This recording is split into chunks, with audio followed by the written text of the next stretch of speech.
था। आप लोग भी वहाँ पे जाते थे, आप लोग भी खून के आंसू घर पे बैठ के रोए हो। आज वो लड़ाई 5 तारीख को आपको लड़नी पड़ेगी। आपको ये लड़ाई लड़नी पड़ेगी, आपको ये लड़ाई जीतनी पड़ेगी अगर आप चाहते हो आपके आने। खासकर मैं उन बहनों की बात कर रही हूँ जो हमेशा दबी दबी जुबान में उनको पीछे धकेलने का काम किया जाता है। अगर तारी या चोरी हार गई, तारी बेटी हार गई ना, कभी कोई भी बेटी कभी भी संघर्ष का मैदान चुनने की हिम्मत नहीं कर पाएगी। ज्यादा नहीं बोलूंगी, इतनी है। आपके मान सम्मान को हमेशा सराखों पे रखने का काम आपकी इस बेटी ने, इस बहू ने किया है। हमेशा आपका मान सम्मान सबसे ऊपर रहेगा। जिंदगी में कोई भी कितनी भी दुविधा आ जाए, ये मान सम्मान ना कभी आपका झुका है, ना कभी झुकने देंगे। इन्हीं शब्दों के साथ में आपका तहे दिल से धन्यवाद, बहुत बहुत आभार। एक और लाइन में ऐड करना चाहती हूँ, हमारे सभी आए हैं जो मान सम्मान, जो प्यार आप अपनी इस बेटी को, अपनी इस बहू को, बजरंग भाई को दिया है, कृष्णा जी को दिया है खेल के क्षेत्र में। मेरे हर उस बहन भाई को उतना ही प्यार, इतना ही मान सम्मान देना जितना आप हमें दे रहे हो। और एक रिक्वेस्ट है आपसे, जब भी हमारे बहन भाई कभी ऐसी स्थिति में खड़े हो जहाँ पे उनको अंधेरे के अलावा कुछ दिखाई नहीं दे रहा हो, जैसे बड़े भाई दीपेंद्र सिंह हुड्डा ने हमें रास्ता और उजियारा दिखाने का काम किया था, आपको भी बस एक शब्द बोलना है कि कोई नहीं बेटा, अगली बार देख लेंगे। आपके ये 2 शब्द मैं विश्वास के साथ कह सकती हूँ, हमारे आने वाली इस जनरेशन को जो हिम्मत और ताकत देने का काम करते हैं वो कोई और चीज कभी नहीं कर पाएगी। आपका ये आशीर्वाद, ये प्यार हमेशा हम पे बना रहे। आपका तहे दिल से धन्यवाद। 5 तारीख तक एक वोट बहुत ही शांति से में रहना है। जैसे आप जो ये दे रहे हो मान सम्मान, इसी मान सम्मान के साथ में इस लाइन में आगे बढ़ो के साथ में आप सबका तहे दिल से धन्यवाद। और मैं बड़े भाई दीपेंद्र सिंह हुड्डा जी को कहना चाहती हूँ, बोलो भगवान परशुराम जी महाराज की। भाइयों, आपसे एक बात कहना चाहता हूँ, ये बेटी खड़ी है यहाँ। जिस दिन बेटी 3 कुश्ती जीतने के बाद जब फाइनल में पहुंच गई थी, फाइनल था, उस समय नेता ने लोकसभा में बैठे थे और आपका स्वागत की तैयारी करी थी बड़ी जबरदस्त। लेकिन 10 मिनट बाद जब ये सूचना आई कि मैं उनको कुश्ती में डिक्वालीफाई कर दिया है, मेरे भाई, हमारे नेता की आंखों में आंसू थे कि एक बहन संघर्ष करके, कड़ा संघर्ष के बाद हिंदुस्तान का नाम रोशन करने वाली थी, गोल्ड मेडल जीतने वाली थी भारतीय जनता पार्टी की सरकार ने, कि कल को उनका रहेगा बीच में ही षड्यंत्र रच के उनको कुश्ती नहीं लड़ने दी इस बेटी को। तो एक नेता थे हमारे, चाहे किसान की बात हो, किसान के धरने पे जाने की बात हो, जंतर तंत्र मंत्र पर जाने की बात हो, जब ये पहलवान बजरंग पुनिया के नेतृत्व में संघर्ष कर रहे थे, वहां जाने का काम भी हमारे नेता दीपेंद्र हुड्डा ने किया था। एयरपोर्ट पर जिस दिन लेके बेटी को आए, उसी दिन इसका टिकट तय कर दिया था। मैं आपके बीच में कहना चाहता हूँ, बड़े साहब तो राज्यसभा भेजने की बात कर रहे थे, हमारे दीपेंद्र हुड्डा जी ने कहा इस बेटी को विधानसभा में लाना है, खेल और खिलाड़ी का सम्मान बढ़ाना है, क्योंकि हरियाणा खेलों में प्रथम स्थान है, के नेतृत्व में खेलों की बढ़ोतरी होगी। मैं से हमारे भविष्य के नेता, भविष्य के मुख्यमंत्री माननीय श्री दीपेंद्र हुड्डा जी से आग्रह करूंगा कि आप भी पावन भूमि पर अपना उद्बोधन दें और बेटी को आशीर्वाद दें।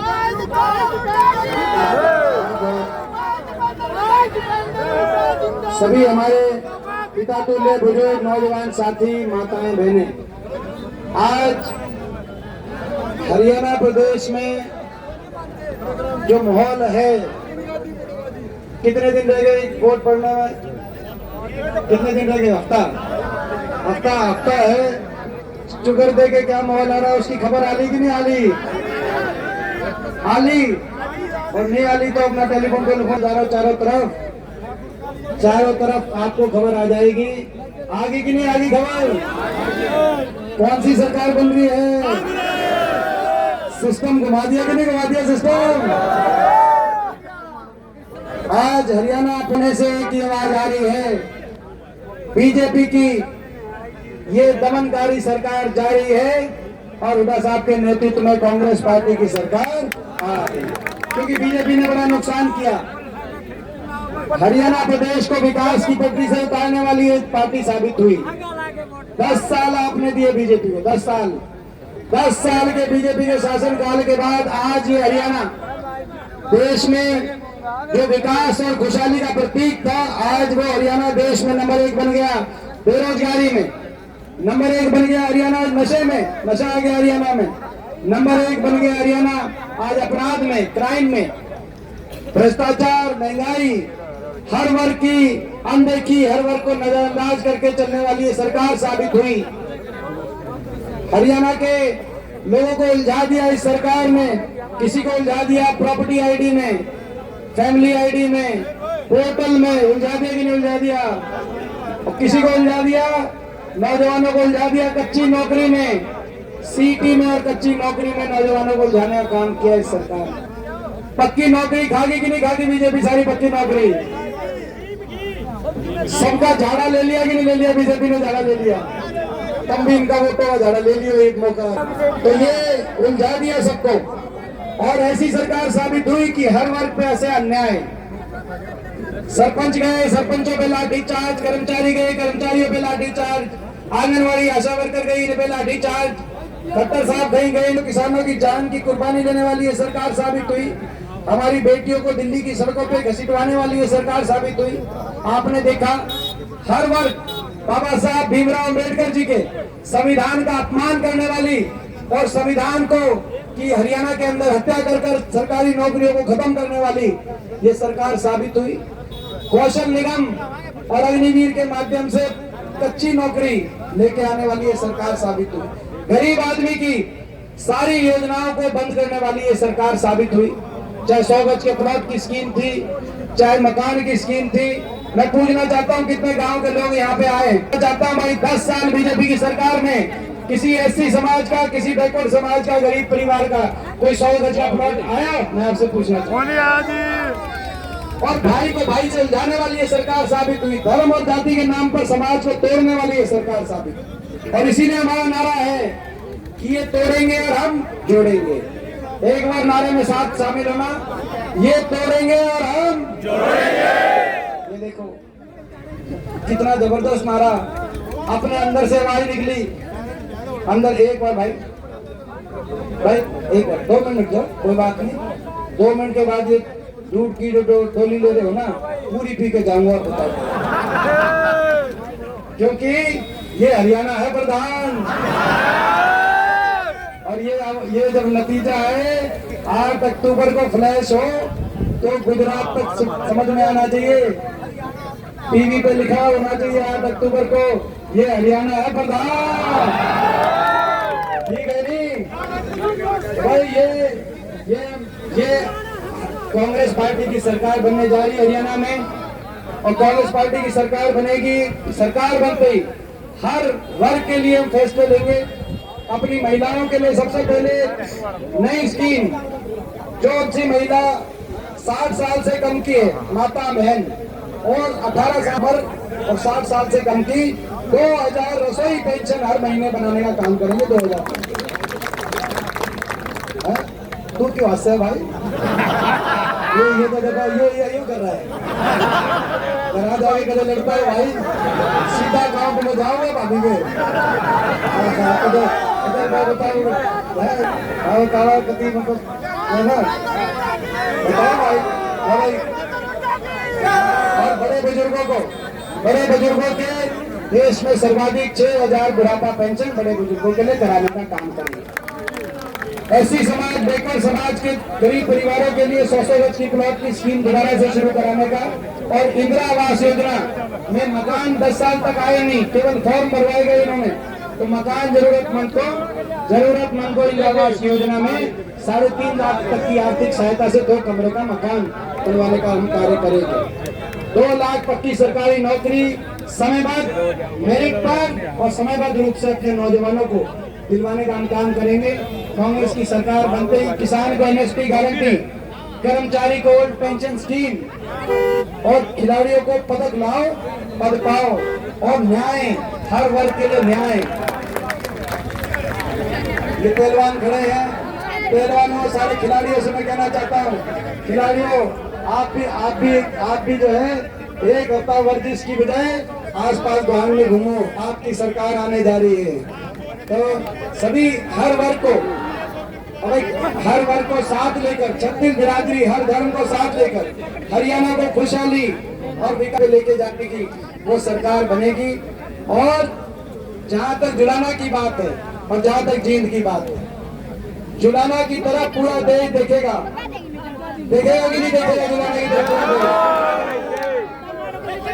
यहाँ ये वो तीरथ है, महाभारत से जुड़ा हुआ तीरथ। वो महाभारत, जिस महाभारत में जब बहन बेटी की इज्जत पे द्रौपदी पे बात आई तो कुरुक्षेत्र के मैदान में महाभारत का रण हुआ। ये वो देश है जहाँ अपनी दुश्मन की बहन बेटी की इज्जत को भी इज्जत मान के चलने वाला ये देश है।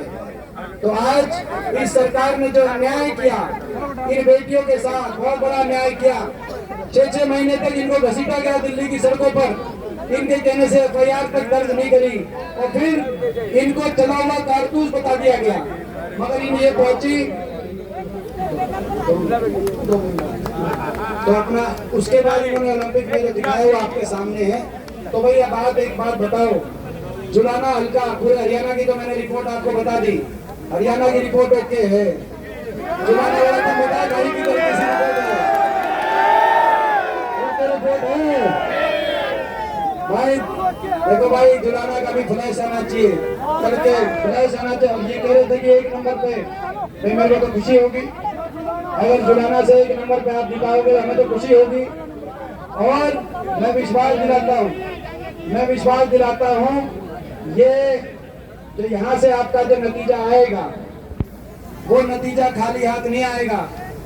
आने वाले समय में जुलाना को मिलकर ये नौजवान टीम बन रही है, आपकी नौजवान टीम बन रही है कि नहीं बन रही? नौजवान टीम आपके बच्चे जाएंगे तो जुलाना के लिए विकास लेके आएंगे, यहाँ के लिए खुशहाली लेके आएंगे। और नहीं है राजनीति में, नहीं है। जब ये आई राजनीति में दोनों हमारे भाई बजरंग और दिनेश राजनीति में, तो मैंने इनको एक ही बात कही थी। मैंने कहा था कि भाई कुश्ती के दाव पेच अलग होते हैं और राजनीति के दाव पेच अलग होते हैं। अगर आपकी ट्रेनिंग है कुश्ती की, आपको बहुत कुछ सीखना पड़ेगा। राजनीति में अलग फील्ड है, लोग आपको मौका देना चाहते हैं, लेकिन उतनी मेहनत से यहाँ पर सबका सम्मान करते हुए, छत्तीस बिरादरी का आदर करते हुए आगे बढ़ोगे तो लोग आशीर्वाद भी देने में कोई कमी नहीं छोड़ते इस लाइन में, क्योंकि इस लाइन का मेरा बच्चा तजुर्बा हो गया आपको। तो भाई इन्होंने जिस तरह से कदम बढ़ाए हैं विनेश ने, इन दिनों में मैंने देखा है बहुत थोड़े समय में काफी कुछ सीखा है इन्होंने और सीख रही, मेहनत कर रही हैं।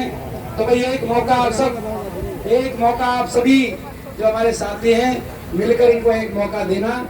मुझे विश्वास है ये आपके विश्वास को सदा कायम रखेंगी। और जो मैंने इनमें देखा है, मैंने इनकी कल भाषण सुन रहा था मैं बावड़ा में 1-2 जगह भाषण सुना मैंने विनेश का। मैंने कहा विनेश ईद तू सही लाइन में आ गई। तो ये काफी सीख रही हैं और आपके आशीर्वाद से बहुत आगे तक जाएंगी। तो बताओ जुलाना वाला, बताओ भाई 5 तारीख को लठ गाड़ दोगे कि नहीं गाड़ दोगे?